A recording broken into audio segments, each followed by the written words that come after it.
Bonjour à toutes et à tous, bienvenue sur KTV Kwezi FM, le 106.9 pour un temps de parole, en direct, à la radio, à la télévision, mini temps de parole. C'est Kambi qui est avec nous. Kambi, bonjour.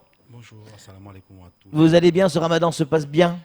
Le ramadan se passe très, très bien, alhamdoulilah. Bah, tant mieux. Kambi, une question essentielle. Après le passage de Cheikh Ben Alima sur ce plateau, beaucoup ont voulu savoir si c'était véritablement un cheikh, si c'était pas un charlatan, et pourquoi Kwezi l'avait fait venir. En fait, on a expliqué que c'était pas Kwezi qui l'avait fait venir, mais bel et bien une organisation locale, notamment avec vous.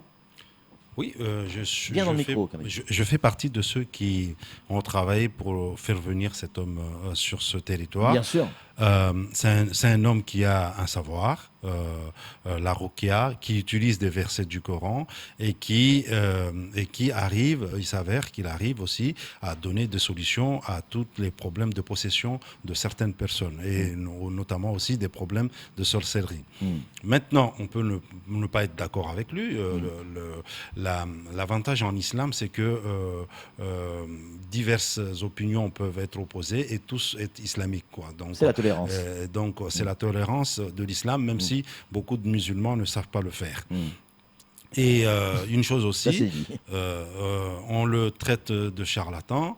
Je veux bien aujourd'hui faire une comparaison qui est charlatan entre le djinn qui me possède et qui me fait faire pendant des années et tout le long de ma vie, me fait dépenser des sous, me fait acheter des animaux et les sacrifier pour eux. Et pendant toute ma vie, je deviens l'esclave de ce djinn.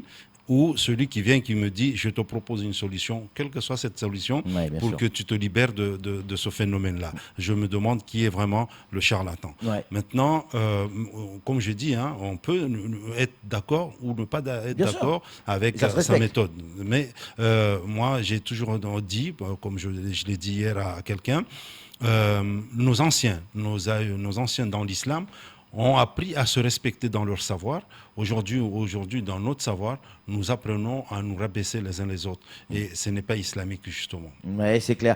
Après, il faut mettre un bémol, parce que les critiques, elles sont essentiellement sur les réseaux sociaux, avec notre génération, une génération évidemment plus jeune. En revanche, et ça je peux le dire à l'antenne et en direct, après le passage de Cheikh Ben Alima, j'ai dû recevoir, le premier jour c'était une vingtaine, et là je dois être au moins une trentaine de messages où des notables de Mayotte me demandent les coordonnées de Cheikh Ben Alima ou de Kambi. Du reste, je donne votre numéro de téléphone, et les gens appellent parce qu'ils veulent effectivement rencontrer. Et oui, ils veulent une séance. Ça veut dire que globalement Kambi, ici à Mayotte, on croit au djinn, on y croit.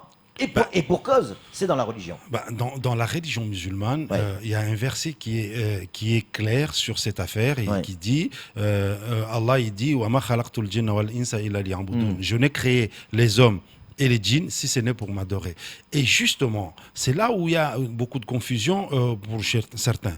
Nous croyons, nous musulmans, aux djinns. À l'existence de djinns. Mais les djinns ne sont pas tous de même catégorie. Il y a 3 catégories de djinns. Et donc, quand certains disent que pendant ce mois, les djinns sont enfermés, je leur dis, retournez à vos textes, vous verrez bien que ce n'est pas le mot djinn qui est utilisé, mais c'est le mot shayatun. C'est le mot Satan qui est utilisé, mais ce n'est pas le mot djinn. Donc, pourquoi? Parce qu'en réalité, il y a 3 formes de djinns. Il y a les djinns descendants de Iblis, qui est shaitan, donc tous ces enfants, c'est ce qu'on appelle les shayatun, donc ce sont les démons.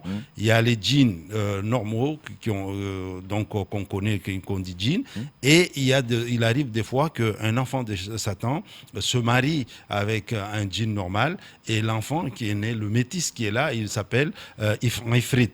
Et donc les Ifrit et les shayatun sont enfermés durant le mois de Ramadan, et comme le verset du Coran de tout à l'heure nous disait que les djinns et les hommes c'est pour adorer, pendant ce mois les djinns ne sont pas enfermés parce que eux aussi ils doivent adorer Dieu. Et bon, parmi les djinns comme parmi les hommes humains, il y a des charlatans, il y a des gens qui aiment faire du mal aux autres, et ils essayent aussi d'aller même au-delà des djinns et jusqu'aux hommes. Question, Cheikh Ben Alima fait une tournée actuellement sur Mayotte, il a rencontré déjà beaucoup de gens.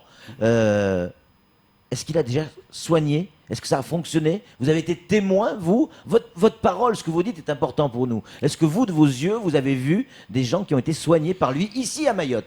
Pas des gens de sa famille ou de son entourage, comme on a pu le voir sur ce plateau, mais des gens qui ne connaissaient pas. Ben, deux choses, je réponds tout de suite. La première, c'est que oui, je connais des gens qui, il y a 2 ou 3 jours, souffraient de certaines douleurs depuis des années. Ils ont vu tous les médecins et ils n'arrivaient pas à trouver de solution. Ils en ont trouvé une.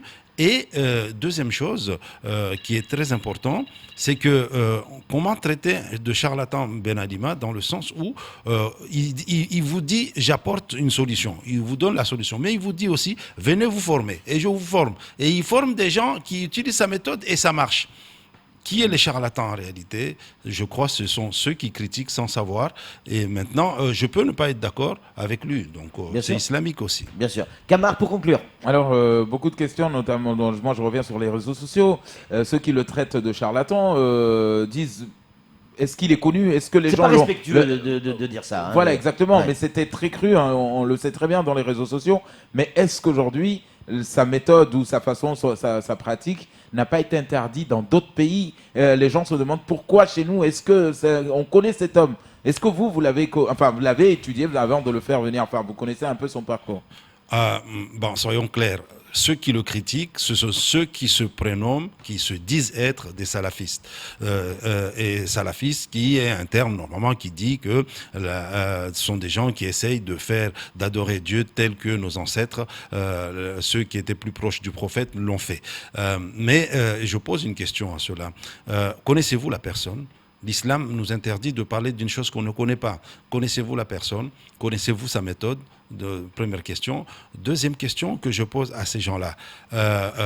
Y a-t-il du shirk dans ce qu'il fait? Parce que le prophète a interdit uniquement ce qui était shirk, ce qui était associationnisme par rapport à autre chose. Y a-t-il du shirk dans ce qu'il fait? Même le cheikh Uthaymin a reconnu qu'il n'y avait pas de shirk dans ce qu'il faisait. Aucun fatwa n'est à la date d'aujourd'hui d'une fatwa d'une personnalité ou d'une organisation islamique où il n'y en a aucun. Ben maintenant, en attendant qu'il y ait quelque chose qui puisse prouver le contraire, ben nous prenons ce qu'il y a. On sent, pour conclure, on sent une pointe d'amertume quand même chez vous, ce matin, quand vous parlez de ces gens qui critiquent Cheikh Ben Alima, cette personne que vous avez fait venir parce qu'il y a des gens à Mayotte qui en ont besoin, qui sont malades, et vous, en tant que musulman, vous avez trouvé cette personne qui soigne ou qui peut soigner. On y croit pas, c'est un autre débat, et je sens une pointe d'amertume, je me trompe? Oui, j'ai une pointe d'amertume. Au fait, c'est la situation des musulmans sur Terre qui m'inquiète, notre génération. Ouais. C'est celle de critiquer.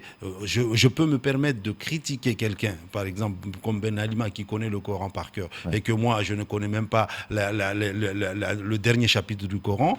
Je me permets, moi, qui ne connais rien de l'islam, aller critiquer sur Internet, alors qu'en réalité, comme un proverbe africain dit ne te rabaisse pas pour regarder le derrière quelqu'un, sinon les autres se rabaisseront derrière toi pour regarder ce qu'il y a. Il y en a un autre dans ma Patrick, il le connaît même, mais on ne va pas le dire, c'est pendant le ramadan. Ah, on n'a pas le droit de le dire pendant le ramadan? Ouais, quand on monte au cocotier? Ouais.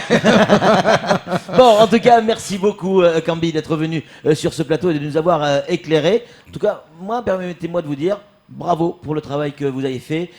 On peut laisser critiquer les gens, on a le droit, on est en démocratie, il y a les réseaux sociaux qui sont là pour ça. Je pense d'abord à ceux qui ont été soignés et qui ont été soulagés. C'est le plus important.